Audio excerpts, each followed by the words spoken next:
소개받은 허원입니다. 반갑습니다.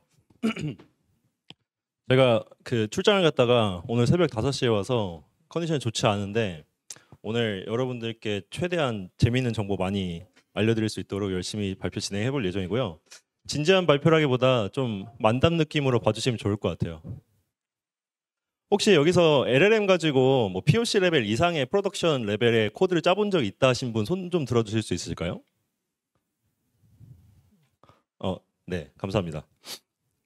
오늘은 저희가 챗GPT가 나온 지 작년 11월 30일에 나왔으니까 이제 곧 딱 1년이 돼요. 그 1년 동안 이 챗GPT를 비롯한 LLM을 가지고 프로덕트에 녹이는 과정에서 어떤 배움이 있었고 어떤 좀 아쉬운 점들이 있었는지를 소개해 드리려고 해요. 그리고 제목이 블라인드 프롬프팅부터 에이전트까지인데 가장 POC 레벨에서 우리가 쉽게 적용하게 되는 게 블라인드 프롬프팅이라는 개념일 것 같고 그 다음부터 이제 요즘 최근에 이제 오토노머스 에이전트, 뭐 어시스턴트 이런 단어 많이 접하실 것 같은데 거기까지 한번 가볼게요. 제 소개 먼저 간단하게 드리면은 저는 소개받은 대로 지금 라이너라는 스타트업에서 테크니컬 리드 역할을 맡고 있고요. 라이너에 온 지는 한 2년 조금 넘었고 라이너 이전에서는 카카오브레인에서 이제 ML 엔지니어로 근무하면서 자연어 처리를 주로 다뤘고 그래서 자연어 처리를 좋아해요. 추천 시스템도 좋아하고 MLOps도 좋아합니다.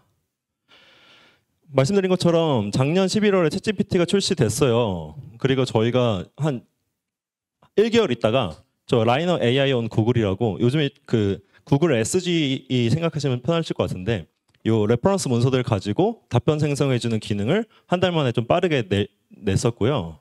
그 다음에 이제 올해 3월에 챗GPT API가 본격적으로 출시됐죠. 그리고 그 다음 달에 이제 라이너 챗 출시를 하고 4개월 뒤에 이제 라이너 워크스페이스 에이전트 기반의 라이너 워크스페이스까지 출시를 하게 되면서 LLM 가지고 제품적으로 저희 비전과 미션에 맞는 새로운 시도들을 하기 위해서 이터레이션을 굉장히 많이 거쳐왔어요. 그래서 이런 과정들에서 배움을 많이 얻었기 때문에 좀 재미있는 이야기 많이 드릴 수 있을 것 같다라고 해서 발표를 이제 요청을 이제 수락했고요. 챗GPT가 태어난 딱 1년이 됐어요. 그래서 저희가 지난 1년간 저는 이 자리를 저와 이제 저희 팀의 회고로 나눌 수 있는 자리라고 생각을 하고 있는데 여러분들과 함께 회고로 나눌 수 있게 되어 기쁩니다. 이런저런 재미있는 배움 함께 나눠 볼 수 있는 시간으로 만들어 볼게요. 먼저 프롬프팅부터 얘기를 해볼까 해요. 그 LLM 나오자마자 이 POC 수행하는 가장 쉬운 방식이 기획안에 맞게 단순하게 프롬프트 엔지니어링을 하는 것이라고 다들 생각을 하셨을 거예요. 그래서 많은 ML 엔지니어 분들이 이제 원래는 막 피처 엔지니어링도 하고 모델링도 많이 했다고 하면은 요즘에 프롬프트 엔지니어링을 먼저 시작하게 되는 이런 스텝을 밟게 되죠. 근데 프롬프트 엔지니어링이 그렇게 제가 뭐 부정적인 뉘앙스로 말하는 것처럼 들릴 수도 있겠는데 실제로 프롬프트 엔지니어링이 팀 내 프롬프트 엔지니어 역량이 올라가는 것만으로 기획안에 맞는 제품을 제공할 확률이 되게 높아져요, 실제로. 그리고 그 오픈AI 공식 홈페이지도 가보면은 프롬프트 엔지니어링 섹션이 따로 있어요. 프롬프트 엔지니어링 가이드라고 해가지고 그 베러 리절트를 얻기 위한 6 스트래티지라는 것도 나와 있을 만큼 프롬프트 엔지니어링이 실제로 역량에 디펜던트한 기술이다라는 거를 알 수 있죠. 근데 이게 그러면 사람들이 이런 질문을 많이 하시는 것 같아요. 오픈AI API에 쓰는 프롬프팅 테크닉과 뭐 클로드의 프롬프팅 테크닉, 뭐 하이퍼클로바 프롬프팅 테크닉이 그렇게 다르냐 하면은 디테일한 부분은 다를 수 있는데 저는 거시적인 건 크게 다르지 않다고 생각하고 있어요. 그래서 프롬프트 엔지니어링을 위해서 뭐 대중적인 것들 있잖아요. 디테일한 정보를 최대한 많이 줘라 라든지 부정적인 명령보다는 긍정적인 명령을 많이 해라. 이런 대표적인 것들은 다들 통용되는 테크닉이기 때문에 이런 것들 익혀두시는 거는 장기적으로 좋은 투자인 것 같아요. 근데 이게 프롬프트 엔지니어를 계속 하다 보면은 엔지니어 분들이 무조건 의문점을 맞닥뜨리게 됩니다. 지금 내가 고친 프롬프트가 실제로 더 나은 프롬프트인가? 라는 고민을 하게 되고 지금 프롬프트 수정을 하게 되면은 이 제너럴라이저블한 개선이 이루어지고 있는 것인가? 이런 고민도 하게 되고요. 보통 프롬프트 수정을 언제 하냐 하면은 기획자나 디자이너가 어떤 테스트 케이스 넣었을 때 이거 안 되는데요? 하면은 제가 고쳐볼게요 하면서 프롬프트 엔지니어링을 하죠. 그러면은 지금 나 이 한두 개의 에러 때문에 프롬프트 전체를 고치는 거 아닌가? 이런 고민을 계속 할 수밖에 없어요. 그래서 우리가 아마도 그런 상황에서는 블라인드 프롬프팅을 하는 것이다 라고 생각을 해볼 수 있을 거예요. 요 짤 혹시 본 적 있으신가요? 오픈AI 이전의 디벨로퍼들은 코딩하는데 2시간이 걸렸는데 디버깅하는데 6시간이 걸렸어요.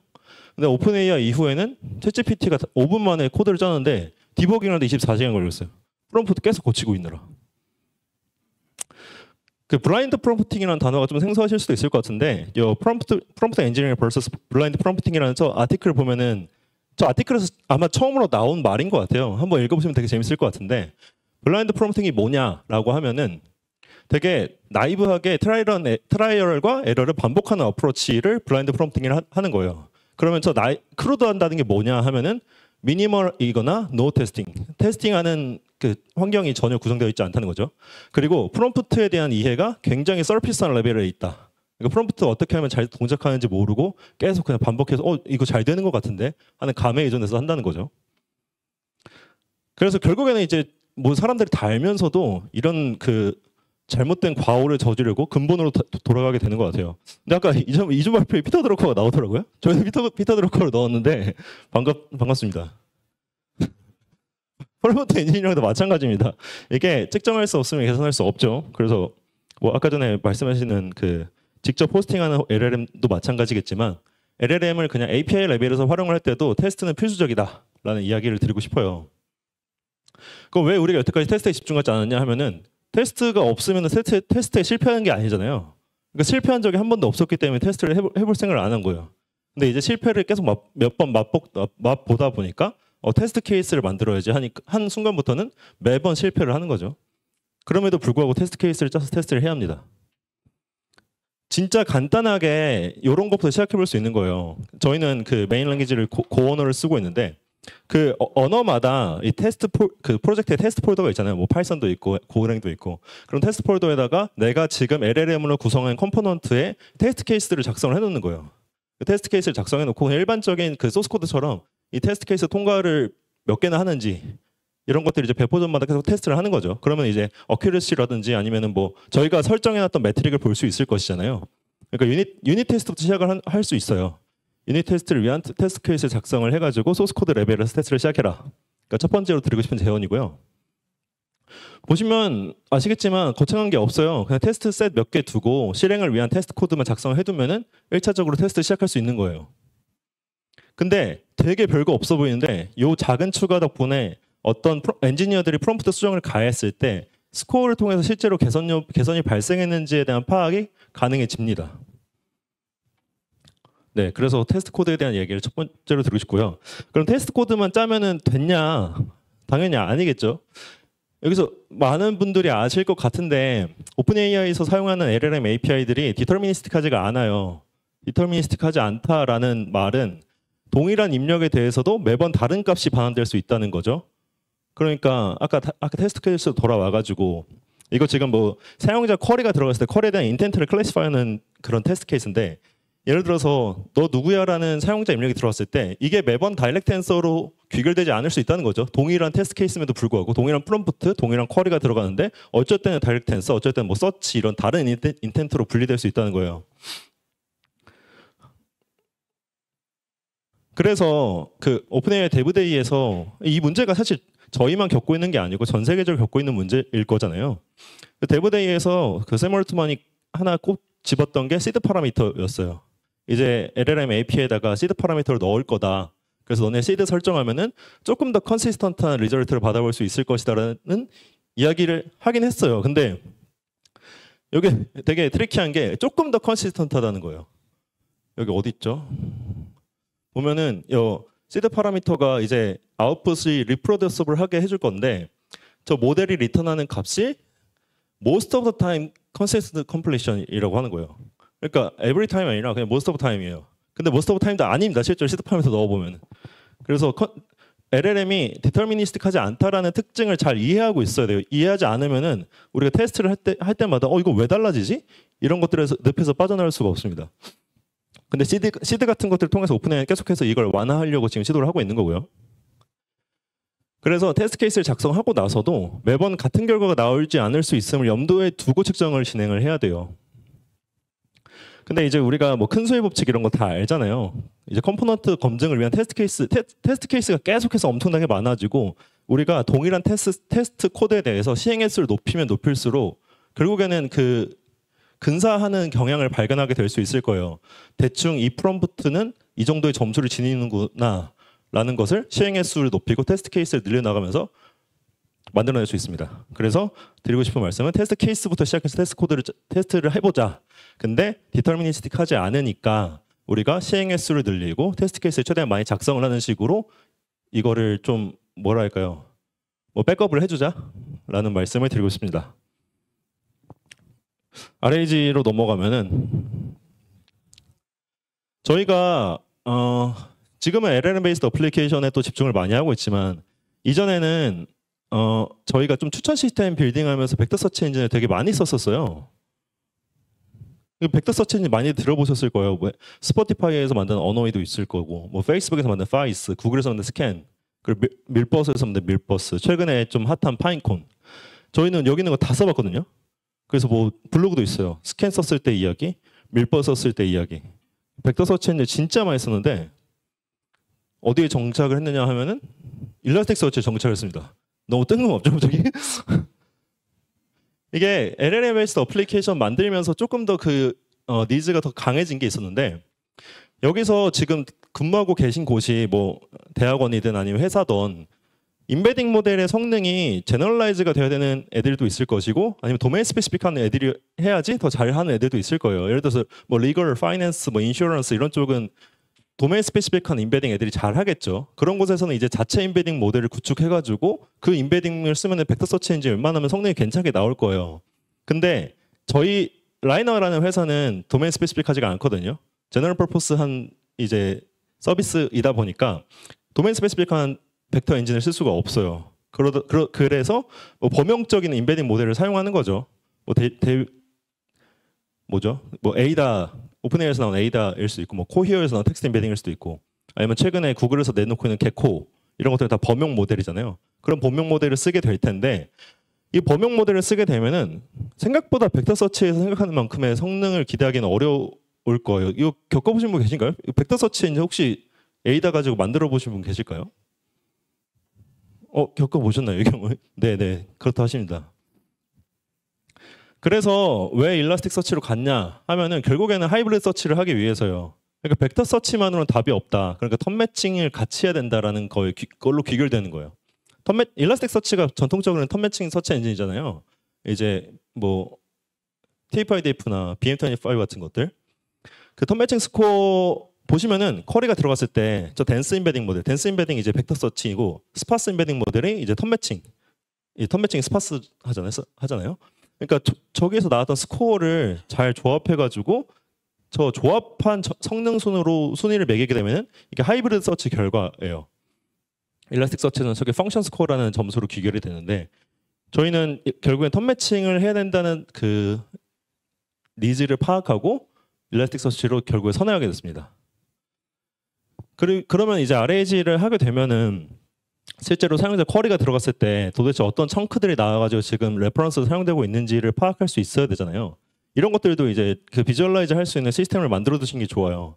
저희도 지금 엄청 나이브하게 짜놓긴 했는데 펑션 스코어가 어떤 분포로 형성되고 있고 그리고 도대체 어떤 쿼리에 어떤 청크들이 나와서 지금 답변 생성하고 있는지 이런 것들을 그 리트리브 관련된 요청 들어올 때마다 이거 다 로깅 해가지고 그냥 그래프 하나에다가 비주얼라이제이션 딱 뿌리면 이 정도는 그냥 금방 나오거든요.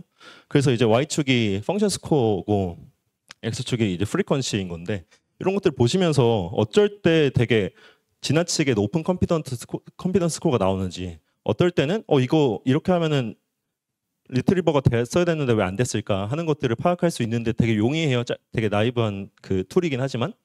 그래서 이런 것들도 그 옵저버빌리티 높이기 위해서 구축하시는 걸 추천드립니다. RAG 하실 때.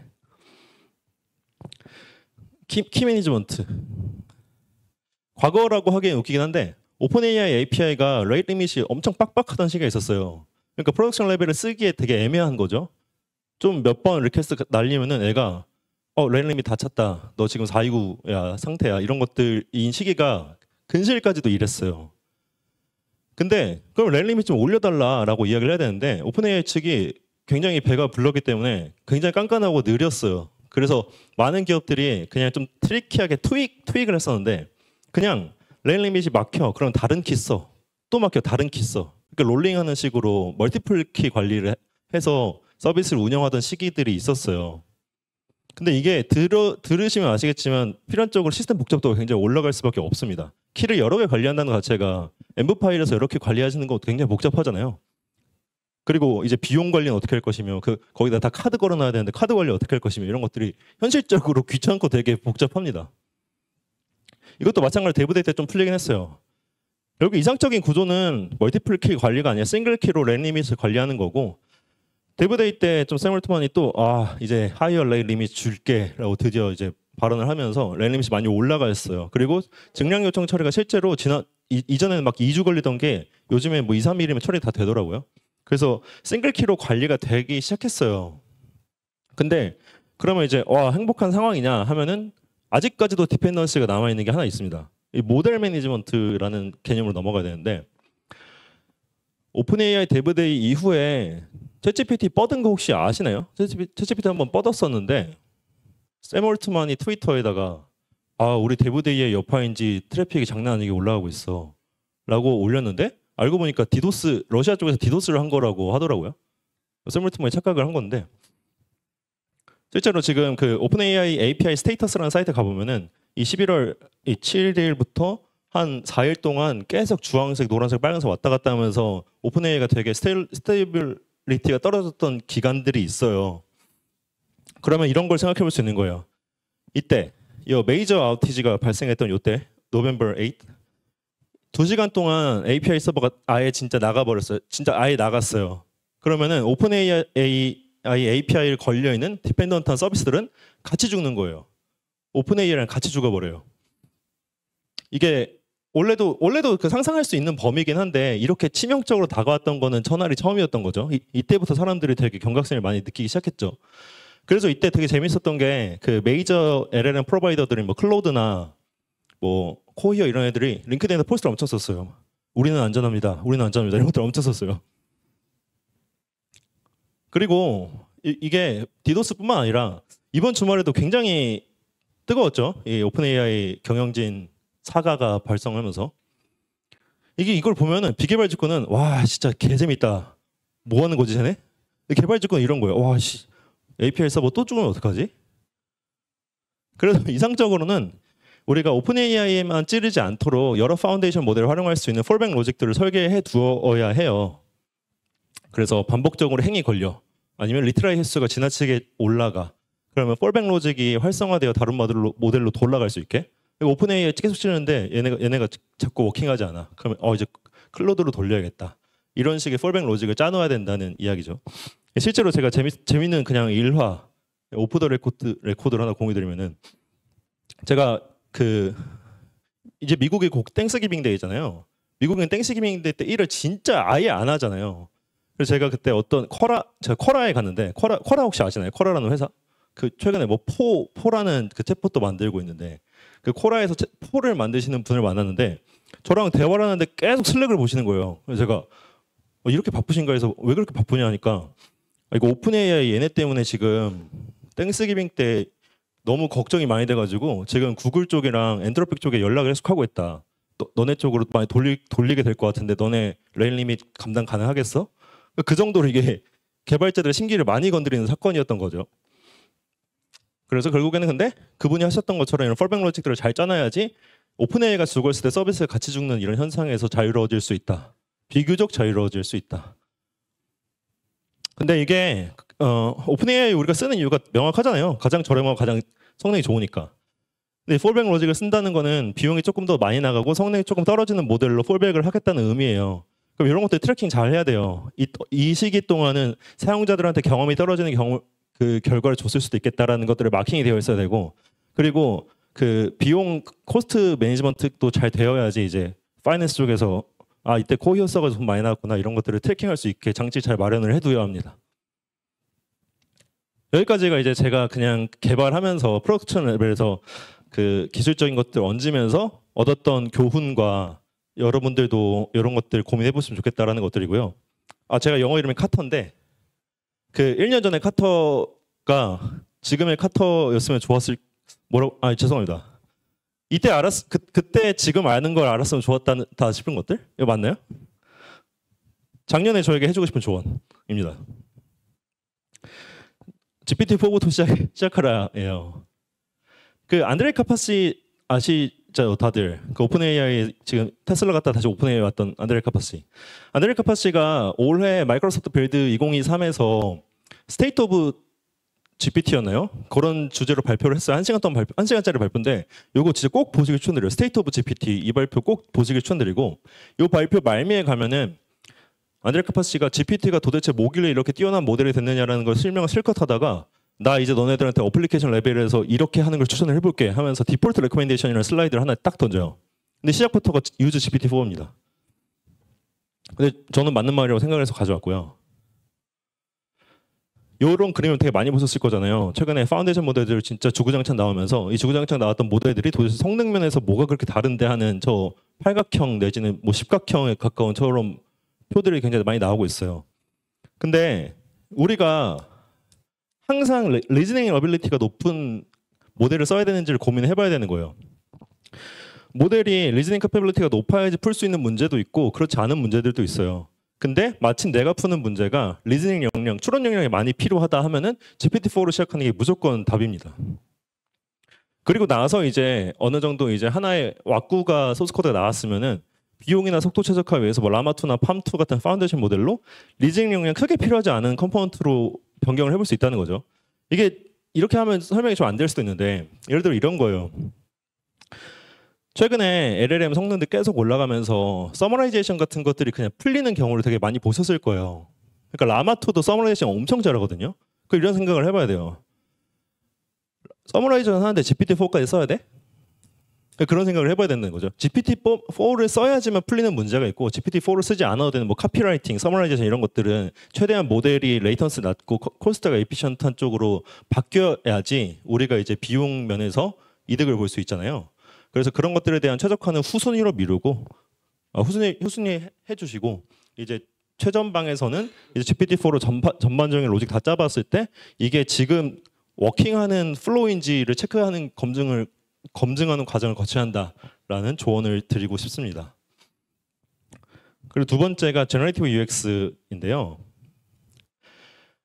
저는 그 컨버세이션 인터페이스에 대한 그 사람들이 강박을 많이 가지고 있다고 생각을 해요. 챗GPT가 전 특이한 거라 생각을 하거든요. 챗GPT만큼 컨버세이션 인터페이스가 잘 녹았던 제품을 우리가 본 적이 있었나요? 챗GPT가 뭐 가장 단기간에 1억 명의 사용자를 모았다는 제품이잖아요. 근데 진짜 히스토리컬한 수치인 거고 챗GPT여서 컨버세이션 인터페이스가 올바른 거지 모든 제품에 대화형 인터페이스에서 녹여야 된다는 강박을 가질 필요는 없다는 거죠. 왜냐면은 그 대화형 인터페이스가 가진 치명적인 단점이 있는데 이게 블랭크 페이지 신드롬이라는 거예요. 보면 챗GPT 딱 우리가 랜딩하면 이런 페이지에 도달하게 돼요. 이런 게 블랭크 페이지 신드롬이에요. 내가 도대체 여기서 뭘 해야 되는 거지? 이 사이트가 나의 어떤 요청을 처리해 줄 수 있는 거고 얘는 도대체 어디까지 알고 있는 거지? 내가 질문을 어떻게 던져야 되지? 이런 것들에 대해서 내가 알 수 있는 힌트가 단 하나도 없다는 거예요. 이런 게 대화형 인터페이스의 치명적인 단점이에요. 그리고 최근에 챗GPT 보신 분들은 아시겠지만 이런 것들을 염두에 두고 여기 막 예제 엄청 많이 깔아두잖아요. 뭐 캐패빌리티, 스피드 뭐 이런 것들을 하면서 이런 것들 다 블랭크 페이지 신드롬을 줄이기 위해서 하는 것들이거든요. 그러니까 컨버세이션 인터페이스가 그만큼 핸들링하기 어려운 인터페이스여가지고 이걸 고집할 필요가 없다. 우리가 지금 건드리고 있는 서비스에 더 적합한 인터페이스를 찾아 나가야 된다라는 이야기를 드리고 싶어요. 이것도 또 좋은 발표를 추천드리고 싶은데 죄송합니다. 제목이 기억 안 납니다. 라이너스 리라는 분을 치시면 나올 거예요. 유튜브에 라이너스 리 치시면은 그 제너레이티브 UX인 뭐 프로덕션 레벨인가 뭐 그런 발표 자료가 있는데 그 발표도 꼭 보시길 추천드려요. 근데 그 발표는 그냥 이 슬라이드 하나로 그 요약을 해드릴 수 있을 것 같아요. 아까 전에 제가 챗GPT 보면서 도대체 여기서 뭘 해야 될지 모르겠다는 말씀 드렸잖아요. 이게 컨텍스트가 부재한 거거든요. 지금 그러니까 인간들은 필수적으로 상호작용을 할 때 컨텍스트를 가지고 있어요. 저와 지금 여러분들이 여기 있는 곳도 뭐 LLM 없어, ML 없어 나오라는 주제 하에 여기서 발표가 이루어질 것이다 라는 맥락이 있고 저 사람이 발표하나 보다 라는 맥락이 있기 때문에 저는 의도를 가지고 발표할 수 있고 여러분들 그걸 듣고 뭐 소화를 하든지 질문하든지 하는 액션을 하는 거죠. 그러니까 원래 이렇게 사람들이 소통하는 과정에서는 이런 정보들이 다 있어야 하는데 이런 정보들이 컨버세이션 인터페이스에 녹이기가 굉장히 어렵다. 그러니까 대화형 인터페이스를 쓸 때는 저런 것들을 엄청 고민해서 녹여야 되고 대화형 인터페이스가 아니더라도 저런 세 가지 요소들은 앞에 잘 빠져나와 있어야 된다. 라는 이야기가 저 발표의 주된 내용이에요. 그래서 저희 실제 사례를 한번 소개를 드리고 싶은데, 잠시만요.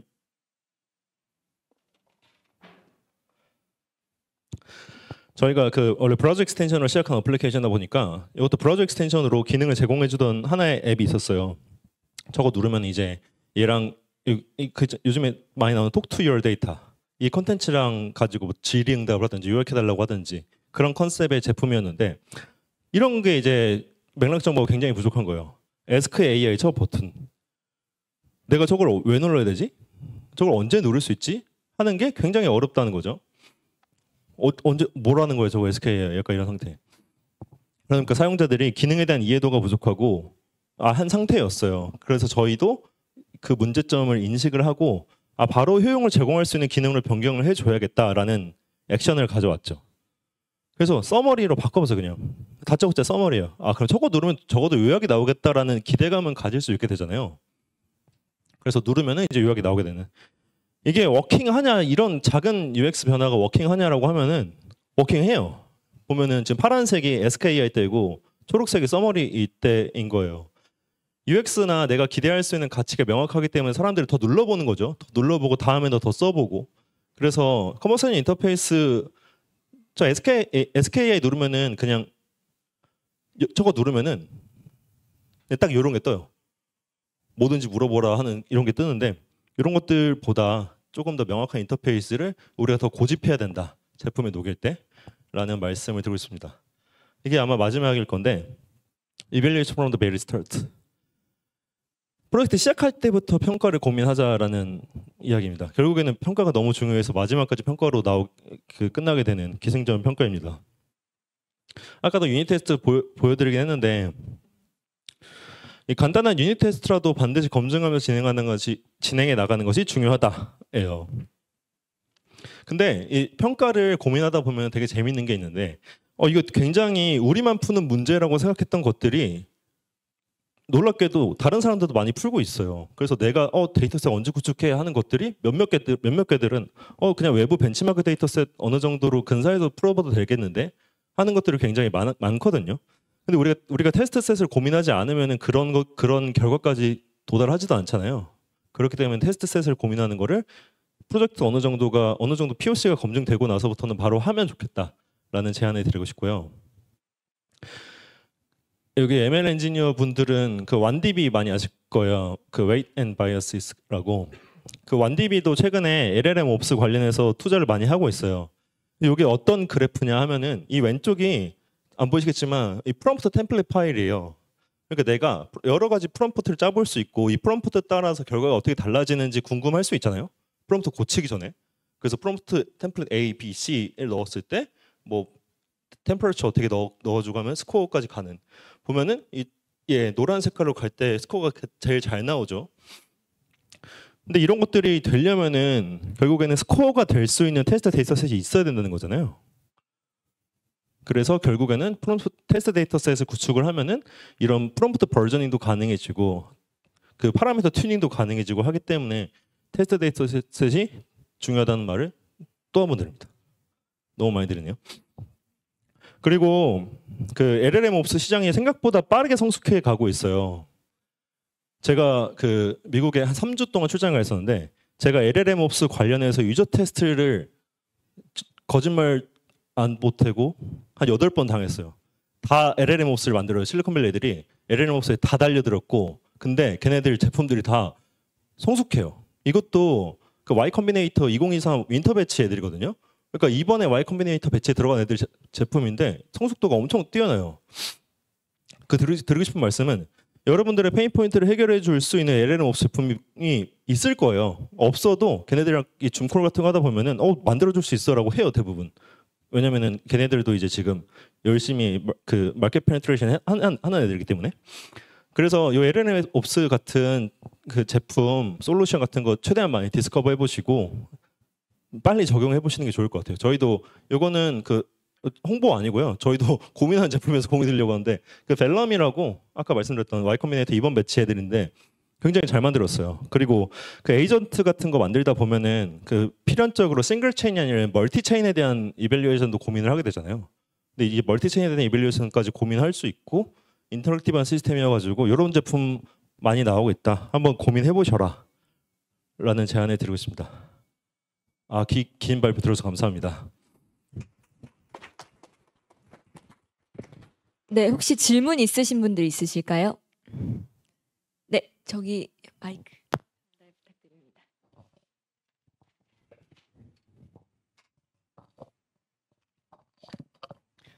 궁금한 게 세 가지 정도 있는데 첫 번째는 컨버세이션 시스템에서 이 좋은 평가라는 걸 기준을 어떻게 잡을 수 있는지 궁금해요. 왜냐하면 이게 사용자에게 효용성을 어떻게 주는지를 정의해야 되는데 인텐트 어나리시스랑 좀 다르게 어떤 대화가 좋은지를 좀 모호할 수 있잖아요. 그럴 땐 테스트 케이스 작성을 어떻게 할 수 있는 게 좋을까요? 이렇게 그럼 3번 주고받는 건가요? 네, 그럴 것 같아요. 네. 요거는 고민을 어떻게 해결하는지에 따라 다를 것 같은데 저희가 설계한 방식은 인텐트에 따라 테스트 케이스에 따로 분류했어요. 그러니까 예를 들어서 지금 대화라고 했을 때 저희가 추구하는 대화는 3개 정도거든요. 하나는 컨텐츠에 대한 요약이고 하나는 그 LLM이 기본적으로 캐패시티 안에 가지고 있는 제너럴 널리지에 대한 대화. 그리고 세 번째가 이제 QA, 컨텐츠에 대한 QA인데 그 세 가지 갈래에 따라서 테스트 케이스를 그 끝 엔드포인트까지 달리 설정을 해가지고 그 마지막 이 파이널 앤서가 사용자 쿼리에 대한 답변이 되었는지에 대한 평가를 진행을 하고 있거든요. 근데 이게 되게 모호해요, 말씀하신 것처럼. 그리고 최근에 이제 뭐 GPT-4로 이밸류에이터로 써야 된다라는 그 이야기나 논문도 많이 나오고 있는데 저희도 GPT-4로 지금 그 마지막 답변이 되었는지 여부를 판단하기 위한 여러 가지 요소를 쪼개놔가지고 이 요소가 충족되었는지나 바이너리나 그 이제 디그리로 해가지고 그 최종 점수를 뽑는 방식을 진행하고 있거든요. 그래서 그 종합을 해보면은 인텐트에 따라 테스트 케이스가 분화가 된다. 그리고 마지막 파이널 앤서는 최초 쿼리에 대해서 답변이 되었는지를 여러 가지 요소로 쪼개가지고 그 요소에 대한 점수를 평균치한 값으로 평가를 하고 있다. 이렇게 말씀드릴게요. 감사합니다. 네. 두 번째는 그 GPT-4부터 시작하는 거에 좀 궁금한 게 있는데 그거에 반대하는 게 아니라 저는 이제 리즈닝 캐퍼빌리티 제 때 3.5 16K부터 시작하고 있어요. 그게 이제 리즈닝 오브젝티브를 달성할 때 허들을 거기서 넘어서면은 GPT-4에서 되지 않을까라는 가정을 시작하고 있는데 약간 그런 반대되는 것 같아요. 그래서 뭐가 맞다가 아니라 어떤 관점으로 차이가 있을 수 있는지 좀 궁금해서 여쭤보고 싶었어요. 근데 모르겠어요. 그게 비용이 어느 게 더 저렴할지 모르겠어요. GPT-4로 저희는 GPT-4로 다 짜놓고 GPT 3.5 16K로 바꿨을 때 이게 되는지 안 되는지를 보게 되면은 안 되네. 그럼 3.5부터 안 되나 보다라고 판단을 할 수 있잖아요. 근데 3.5 16K에서 안 됐을 때는 안 되네. 이게 3.5 16K에서 안 되는 건가? 그럼 GPT-4를 한 번 더 테스트해서 GPT-4에서도 안 되네. 이런 식의 뭐라 해야 되죠? 어퍼 리밋부터 시작하는 게 전 더 저렴하다고 생각을 하는 편인 것 같아요. 어퍼 리밋부터 시작을 해야지 이제 현재 안 풀리는 문제라고 볼 수가 있는 건데 이제 조금 더 낮은 레벨부터 시작을 하게 되면은 내가 지금 얘 때문에 안 되는 건지 아니면 좀 위에 가면 더 되는 건지 이런 것들에 대한 이제 복잡도가 높아지기 때문에 그냥 현존 최강 모델로 시작을 해가지고 안 되면은 지금은 안 풀리나 보다라고 판단하는 게 조금 더 저렴하다라고 저희는 보고 있어요. 그러면 뭐 오브젝티브 설정이 문제가 아니라 교란 변이를 줄인다라는 입장으로 접근하신 거네요. 네네네 맞습니다. 알겠습니다. 그리고 마지막으로는 애저 오픈AI를 왜 안 사용하는지 좀 궁금했어요. 애저는 안 사용하려고 안 사용은 아니고 그거는 그 회사의 모종의 이유가 있습니다. 회사가 열심히 딜링을 하고 있습니다. 안 사용하려고 하는 거 아닙니다. 네, 감사합니다. 네네.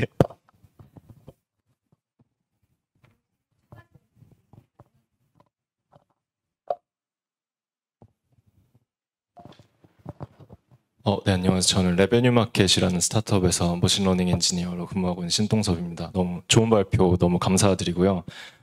이 에이전트를 구축하시면서 뭐 웹이나 PDF나 유튜브나 이런 데 있는 뭐 여러 가지 정보들을 리트리버에서 던져주시는 그런 시스템도 메커니즘도 같이 구축을 하셨을 것 같은데 좀 웹에 있는 정보들을 좀 가져다가 쓰는 메커니즘을 좀 구축하시면서 어려우셨던 점 같은 게 어떤 게 있는지 또 라이너는 어떤 식으로 그런 메커니즘들을 좀 구축을 하셨는지 간단하게 설명해 주실 수 있으면 감사하겠습니다.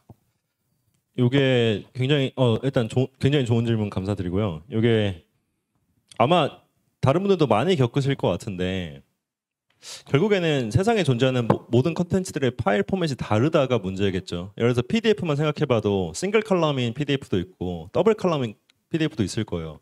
그러면 내가 싱글 컬럼만 대응할 수 있는 로직을 짜게 되면은 더블 컬럼은 망가지는 거거든요. 결국에 어떻게 모양이 진짜 괴짜 같은 HTML이든 PDF가 들어와도 어떻게 제너럴라이즈블한 로직으로 대응을 해줄 수 있을까를 짜는 게 굉장히 어려운 것 같아요. 실제로 저희도 그 부분에 있어서 문제를 굉장히 많이 겪고 있고요. 이게 가장 큰 일단 문제라고 답변을 드리고 싶고, 이거에 대해서 라이너가 어떻게 대응하고 있냐라고 하면은, 이게 최근에는 여기서도 또 막 그 HTML 파싱도 GPT-4로 하자, PDF 파싱도 GPT-4로 하자까지 넘어갔어요, 사실 연구진들은.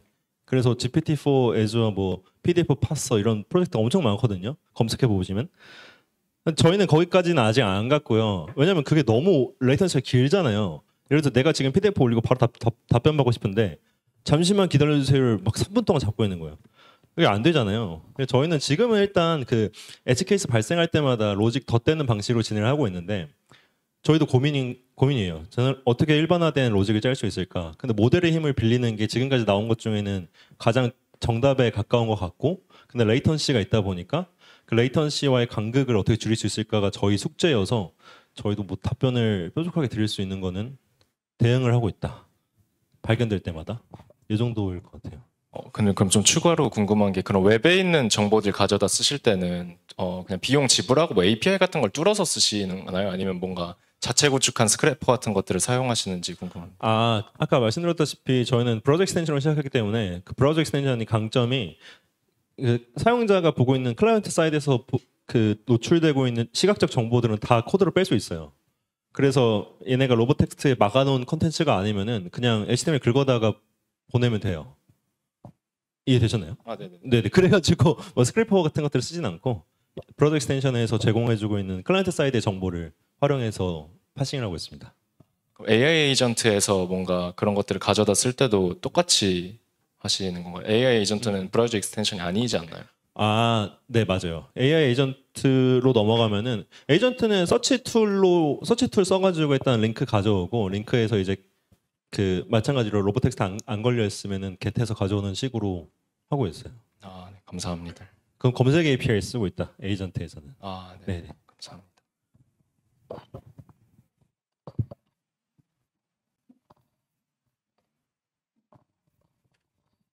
하나 더 궁금한 게 있는데, 그 에이전트에서 툴을 사용할 때 이제 툴을 아마 뭐 검색 API를 쓴다라고 했으면은 뭐 파이썬으로 래퍼를 만들어서 추출한 형태로 쓰실 것 같은데, 보통 의뢰 그렇게 하니까. 근데 저는 활용해야 되는 API가 매우 많아서 이걸 오픈API 스페시피케이션으로 규격화를 한다는 약간 그런 시도를 하고 있는데, 근데 그게 굉장히 많은 툴을 쓸 때는 좀 되게 허들이 있더라고. 그걸 사람이 진짜 수동으로 결국 래퍼를 한번 짜든지, 아니면 뭔가 마킹해서 어떤 파라미터 중요한지 마킹해줘야 되는데, 그런 게 되게 어려워서 어떻게 표준화를 할까 자동화할 고민이 많은데, 그래서 라이너에서는 에이전트를 구현하실 때 그런 툴 관점의 API들을 어떻게 활용했고 어떻게 해서 좀 그런 자동화를, 그러니까 정확히는 문서 자동화 혹은 활용법 자동화, 그 다음에서 어떻게 구현하셨는지 좀 궁금해요.